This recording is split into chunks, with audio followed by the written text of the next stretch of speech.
This is the reason why trying to live a sustainable lifestyle in 2024 is so damn hard. This reel of plastic sellotape packaged in recyclable packaging is the perfect example of what is so wrong with the way that our modern societies are set up. I'm Shara, by the way, before things get a little bit heated, so nice to meet you.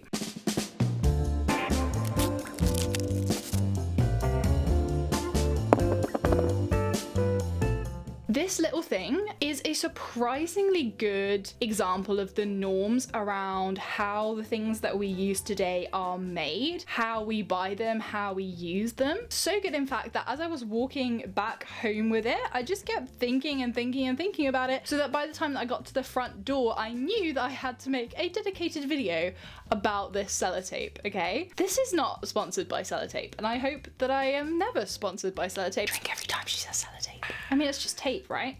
No.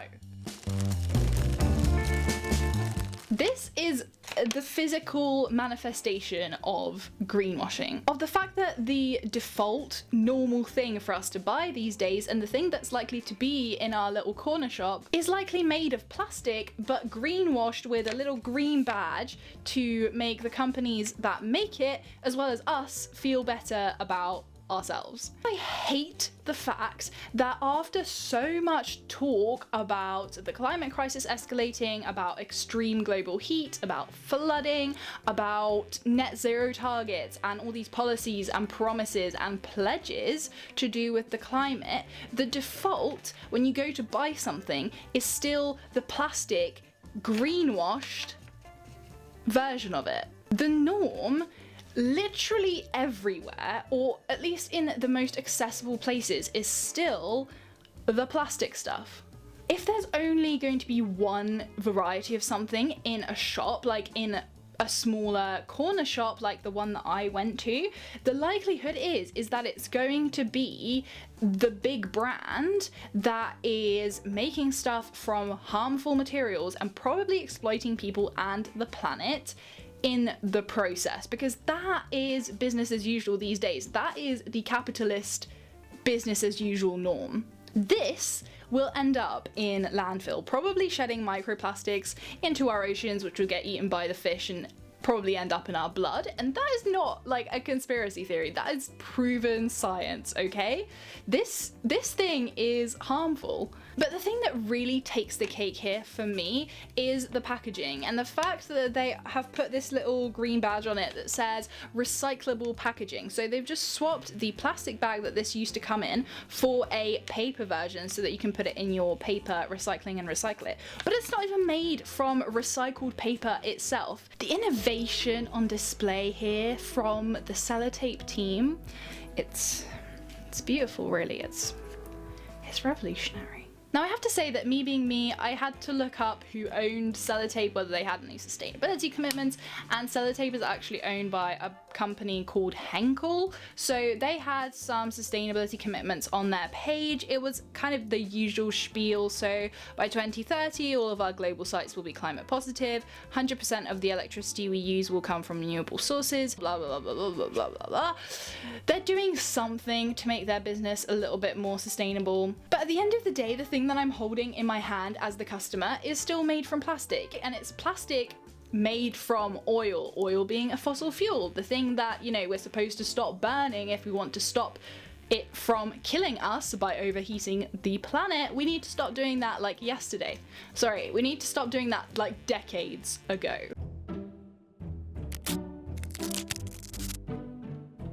Make no mistake, because brands do this all the time. It's so much easier to just put something into paper packaging instead of plastic and then promote that as a sustainable option without actually looking inside the packaging at the thing that's going in it, which is most likely the much bigger problem. Fashion brands do this all the time. Paper packaging, recycled packaging, which is usually also made from plastic.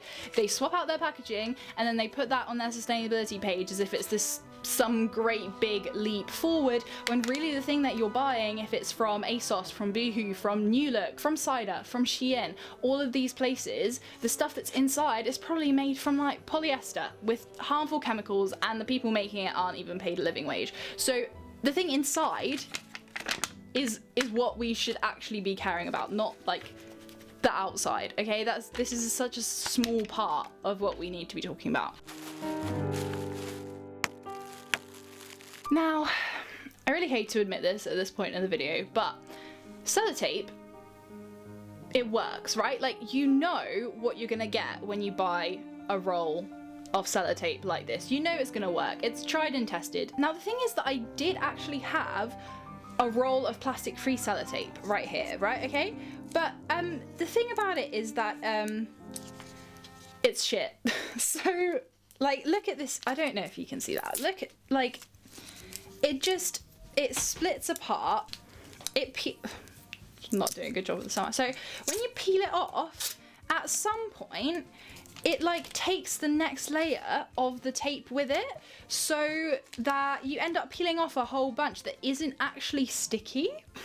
But if you think about tape, like as much as you think about tape, I don't know how much you think about tape. Drink every time she says tape. But if you ever have to think about tape, if you're sending a package, for example, then what you're gonna think about is Sellotape. Sellotape, at least in this country, I don't know what it's like in America. Do you call it Scotch tape? I don't know. But Sellotape here, like, you call any kind of tape Sellotape. So clearly they have absolutely monopolized the market because their brand name is synonymous with the thing, right? So they've established themselves that well. It's like Beans means Heinz, Sellotape's version. That sounds like a Taylor Swift album. Sellotape's version. And they're clearly very proud of the monopoly that they've created because on their packaging it says the nation's favourite tape is this one. What I find very sad about this is that as a society, when we were first making tape, we made it like this, and this is now the default. Even though it's bad for the planet, this is the default thing that we've made and that has lasted. That's just so sad when sustainable alternatives do exist. So much so that if a small corner shop is going to buy some kind of tape and they're only having space for one variety, then they're obviously going to buy the brand that is literally synonymous with the product, right? The nation's favourite. Why is that though? Well, here's another theory for you. This video is pure speculative rant. Here's my theory. Brand names and logos as well by association are so crucial for whether people will actually buy something and trust it, because brands like Sellotape, which has been around since 1937, have built up these reputations through generations of people using them, and people know that they will be reliable, that they will be trustworthy, and that they will be worth the price and actually do what they say on the tin that they're going to do. It's like if you buy a pair of Levi's jeans, you know because it's a pair of Levi's that they're probably going to be durable and hard wearing and probably worth the money and high quality. Whereas if you're buying from a brand called Levi's, which is again like a jean brand but not well known, you don't know very much about them, you've only come across them once or twice, you don't know whether to trust them, you don't know whether the quality is going to be good, you don't know whether they're going to have good customer service, unless they're supported by really great reviews, unless they've absolutely blown up on social media and become this sort of like trending cult thing, which sometimes happens. You don't know whether that pair of jeans from Levi's is going to be worth your money, right? Until you test it out. And that can feel like quite a risk. You kind of have to be willing to risk it for a chocolate biscuit. God, my legs are absolutely dead. How does anyone film sat on the floor? I'm just trying to tell the people about the evils of the tape. How does this translate to tape? Sorry. Tape. Could I tell you the name of the brand of the Sellotape off the top of my head? Oh my goodness, I called it Sellotape tonight. The paper tape, I called it Sellotape because the brand. Anyway, could I tell you the make of this reel of tape? No, I couldn't. Can I tell you the make of this? Yeah, it's Sellotape. A lot of people see sustainable alternatives as not as good because they don't know the brand, they don't recognize it, it hasn't been like drilled into them by ads, by what their family and their friends buy for literally generations. It hasn't been drilled into them, whatever the name of this brand is, but this brand has.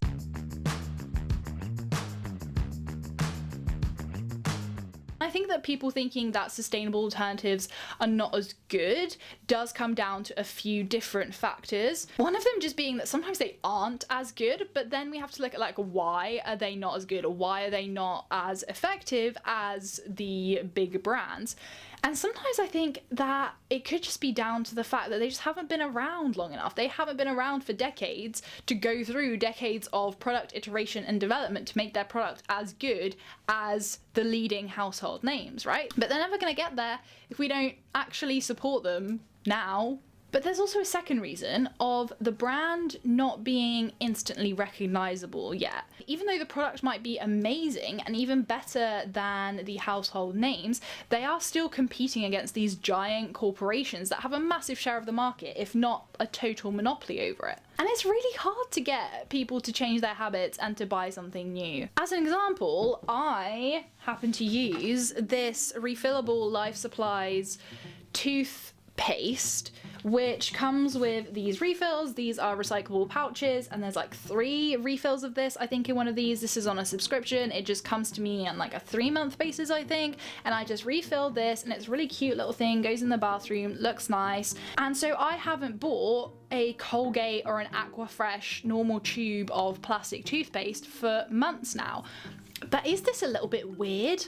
Like, yeah, it is. I mean, I think it's really cute actually, but some people think it's weird. Not as weird as like toothpaste tabs, like the little tablets. They're probably considered even weirder. But the thing is that this is still not mainstream, right? Like, this is still not the norm by any stretch of the imagination, even if it has fluoride and even if it's approved by dentists. It's the same with like deodorant, with cleaning products, with toilet roll. It's the same with shampoo and conditioner. My boyfriend, for example, who does love the planet, he wants to support sustainability, right? Otherwise, he probably wouldn't be with me. Well, I'm literally making a whole video about the perils of plastic tape. Anyway, he had to go through several different brands of sustainable, like refillable, plastic-free antiperspirant deodorant before he found one that he actually liked and he thought that it actually worked. Sometimes it does just feel like a risk, especially because those sustainable alternatives can be a little bit more expensive. You want to know that it will work before you buy it. Sometimes it feels like buying from that more recent sustainable startup brand is just not a risk that you're willing to take, or you just don't have the mental space right now to want to do that. And I totally get it. Like, I do the same thing, and it's definitely a journey. I definitely think that sustainable alternatives like have to be at least as good as the big household names, because otherwise what's the point? Like, if it doesn't clean your dishes, I don't really care that it's made from natural materials. Like, the thing that I bought it for, it's not doing. I think another good example is toilet roll. I think people are very attached to their many ply, beautiful bleached white toilet roll, and even though brands like, for example, Naked Sprout have tried to turn their unbleached like brown toilet paper into almost like a marketing tactic in itself, the fact that it is a little bit ugly, I don't think that that's worked very well. But for other brands like the one that we have, which is Who Gives a Crap, let me just let me show you what I mean.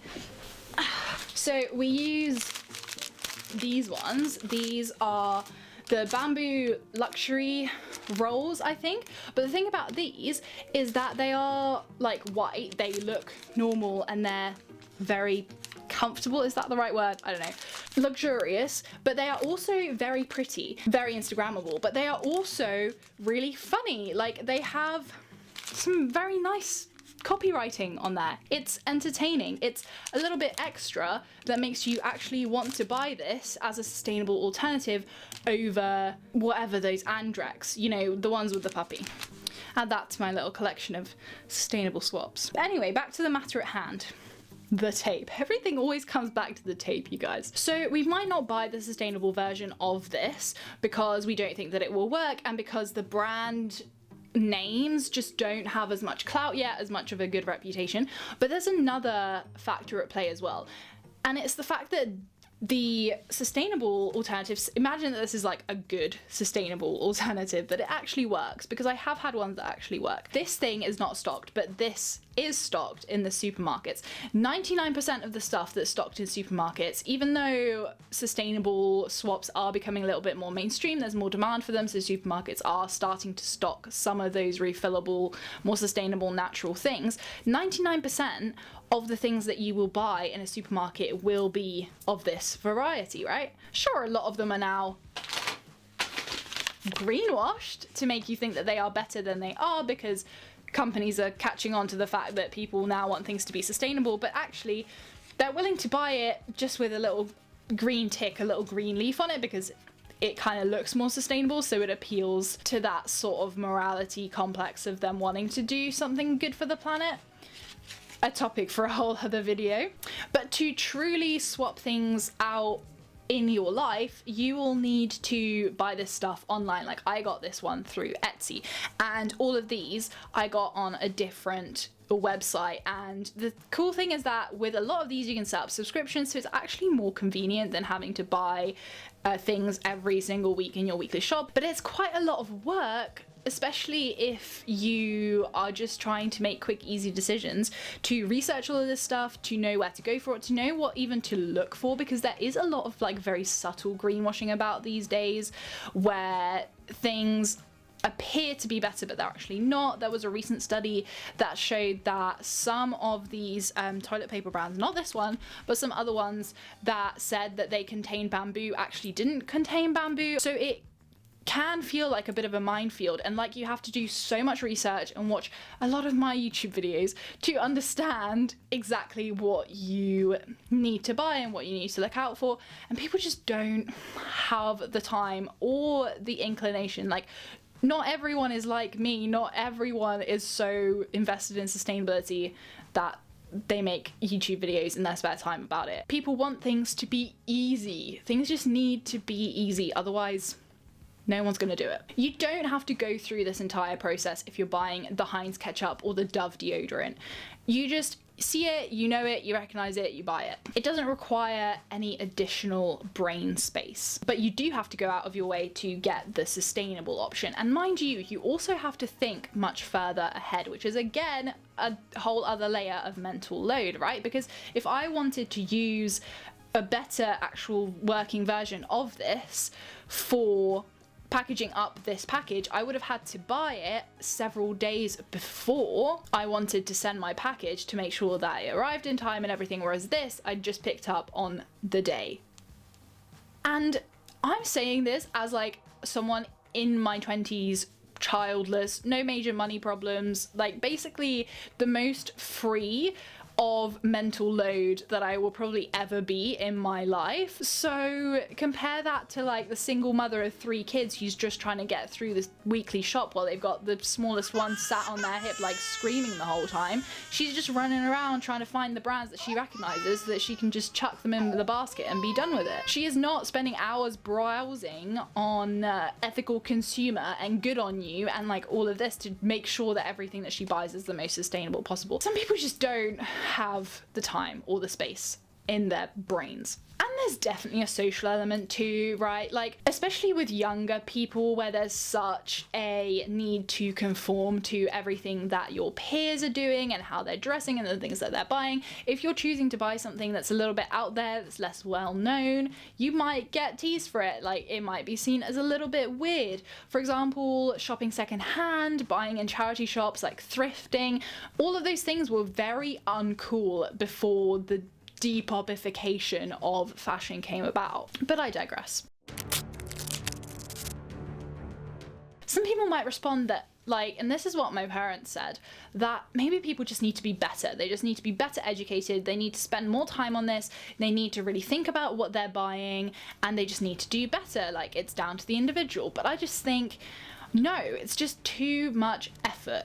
If our government, for example, if our institutions want us to change our lives to be lower carbon footprint, to be more sustainable, to do things like eat less meat, to buy organic, to all of these things that we need to do to adapt all of our lifestyles to be more compatible with a livable planet and an actual future for the human race, if they want us to do all these things, then they need to make it easy, because people will not do it otherwise, and to put all of this onto individual responsibility when it's just really hard to go against the grain, when doing the sustainable or the ethical thing is often just actually going against the grain. That just gets exhausting. It just takes up too much time, too much mental space. And if you can't, and if you don't have the time, you're just a morally bad person. Like, I just don't think that's fair. Our environment should make it easy to choose the sustainable option, but it doesn't. So I don't know, guys. I bought this sellotape.